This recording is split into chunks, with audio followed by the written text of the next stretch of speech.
Hello, my friend. I'm Kiddo, and today I'm going to show you exactly how to fix your slow sales in 3 easy steps. So, first thing I'm going to recommend is delaying the emotional reaction. It's going to be so easy to be angry, to be frustrated, to look for something or somebody to blame. The key here is to delay the emotional reaction. The reason why is because you want to operate from the state of proactivity rather from the state of reactivity. Being proactive, being somebody who can self-regulate effectively, is going to make sure that the next decision you make is effective and is from a place of clarity rather than making rushed mistakes. The main key here is going to be the ability to manage that emotion and to channel it into productive reflection. The reflection can be extremely uncomfortable, but immensely profitable. Step 2 is to evaluate the possible next moves.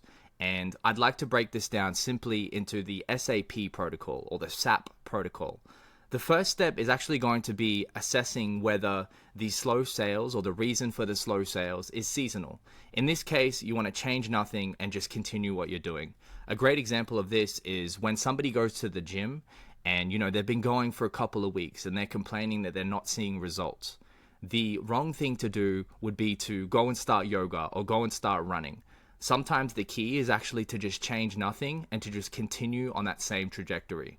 This is the one that I actually think can be the most productive. I think a lot of people want to change things up too soon, and sometimes just continuing and doing the same thing can actually lead to the results that you want. In my case, early on, when I didn't have the amount of sales that I wanted, or my sales were slow, I knew that if I just kept going and I kept focusing on learning and becoming better, that eventually things would work themselves out. The A part of this protocol is short for the adjust and experiment. So I think you should be doing a percentage of experimenting anyway, but the way I would explain this is to continue to keep doing what you're doing, but actually add a 1% experiment. So you're doing 100% of what you're already doing, but now you're actually adding in some extra experiments. For example, if I was selling hoodies, maybe I'm in the middle of summer, so I already know that that's seasonal. I don't have to change. I just have to wait for winter. I know that the season is not doing me any favors. So maybe in this stage, I actually consider selling some t-shirts or selling some shorts. So stuff that is complementary to what I'm already doing,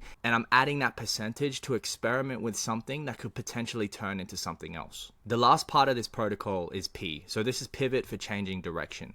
I actually don't think that you should pivot in large ways. I think the best time to pivot is actually when some of the experiments you've tried from the previous step are working well. I see too many people, engage in the shiny object syndrome of, okay, this thing that I've been doing for a few months is not working. Let me try and jump into something completely different. And then when they jump into that something completely different, they stick with that for a couple months, then that doesn't work, and then they pivot again. So you kind of understand this theme of you need to stick with something long enough to see, the traces of it working, and then you can make decisions. Okay, maybe I need to adjust here, maybe I need to adjust there. I think the perfect time to pivot is when the experiments that you've already tried are working. And these experiments, they don't need to cost that much. I think a lot of people overinvest into opportunities they haven't evaluated yet. And the last thing to consider is before making any big changes, before doing any massive adjustments, is to zoom out. If we have got a business that has been around for 1 year, 2 year, 3 years, the context that we have is in a short, limited window. Whereas if I've been in business for 5 or more years and I can look at my sales and actually compare, okay, maybe we're only down a little percentage here, maybe we're actually up overall, that is the main thing to consider. Because if things are going well on year 1 and then things are not going so well on year 2, but you've only been in business for 2 years, you don't have the relevance context window. You haven't been in business long enough to accurately assess your business from a baseline.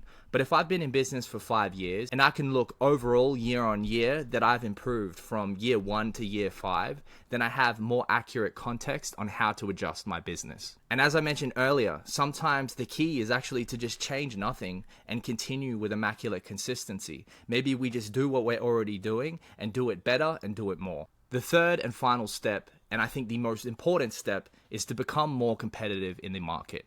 You should always be aiming to do this regardless, but I'm going to go through a couple of the examples. So first step would be to actually review your ad percentage. So in my case, if I'm selling on eBay and I'm advertising my items at a 10% ad percentage, and I'm competing against somebody who is advertising at a 5% ad percentage, then obviously I'm going to crush in the listing search results in comparison. So simply reviewing the ad percentage that you're currently running can make a huge difference. The other part of this is looking at your price sensitivity. So sometimes we can price ourselves out of the market because our market information, our market knowledge is not up to date. So maybe something that was selling at a certain price 6 months ago doesn't move at that price anymore. So paying special attention to price sensitivity is the most overlooked aspect of pricing. A lot of people love to complain of slow sales and then they've priced themselves out of the market and they haven't even realized. Becoming more competitive in the market can also mean, adding more channels of sale. So I don't mean cross-listing specifically, but I do mean looking at maybe local markets, looking at local retail in and of itself. I think having these multiple channels of sale, reducing and diversifying your dependence on a single platform can make a huge difference. Sometimes it can also be helpful to add different ways of selling. So maybe I sell individual items, maybe I also sell some wholesale. Either way, experimenting with different channels of sale, local, online, wholesale, this can definitely help with fixing slow sales. We can also increase visibility. So what does this mean? Maybe we get better at content marketing. This is where learning more and upskilling can be super efficient for becoming more competitive in the market. I guarantee that if you are exceptional at content marketing, that means you're great at driving traffic. If you're great at driving traffic, then it's simply a matter of increasing the quality of your offer that's going to drive more sales. We can also take this as an invitation to lower our costs so that we can lower our prices, and as a byproduct, increase the value for money that a customer gets. We can then increase repeat business. No matter what, if you continue to look after your customer, you will be able to drive that repeat business, and repeat business can make a huge difference when it comes to the slower sales period of the year. A major key is going to be running more experiments and ultimately assessing if somebody else is making money in your industry on your platform, then there's no reason that you can't make money too. So studying what other people are doing and asking questions is also going to make a major difference. I guess just to wrap this video up, slow sales are ultimately a signal. They're an invitation to reflect and improve.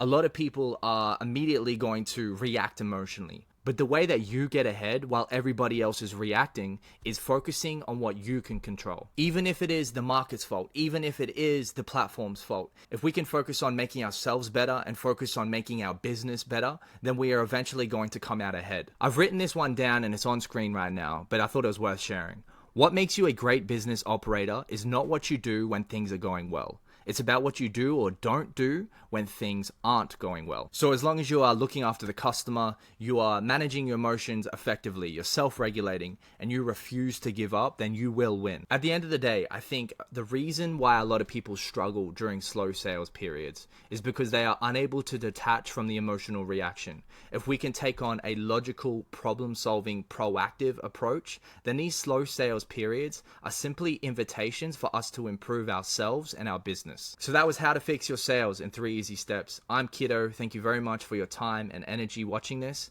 I'll see you on the next one.